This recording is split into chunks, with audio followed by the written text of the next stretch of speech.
Très bien, maintenant on va utiliser Google Stitch pour créer un site web. Bon, le prompt que je vais vous donner est le suivant.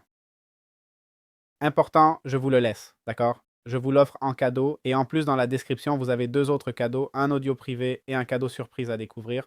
En plus, grâce à ça, vous aurez accès à mes formations en intelligence artificielle et à tout ce que je vais y mettre, les dernières actus et tout ça. Bon, mon intention, c'est de créer un site web sur la génération d'images avec l'intelligence artificielle, d'accord?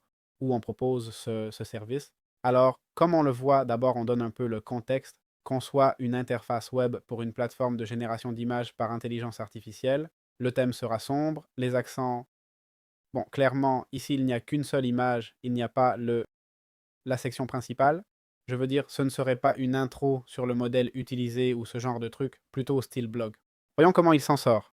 On va le générer avec 3.0 Pro. On appuie sur Envoyer. Là, il nous met Mélange des peintures. Voyons combien de temps ça prend. Et comme vous voyez là, ça nous indique que ça va prendre environ 100 secondes. Et voilà l'interface. On a là les modèles, galerie, API, crédit, la section utilisateur, partager mes générations, communauté.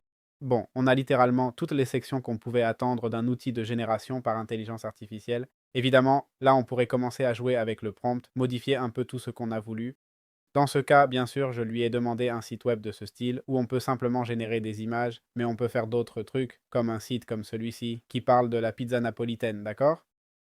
Je vais juste faire une petite introduction et parler un peu de tout ça. C'est-à-dire qu'on n'est pas obligé de se limiter à ce que j'ai généré. On peut faire un site web traditionnel sans problème, et à partir de là, on pourrait lui demander de générer des variations, de régénérer, de faire une carte thermique, de modifier une partie. Par exemple, j'aimerais modifier un texte. Vous voyez qu'on peut sélectionner tout le texte qu'on veut modifier.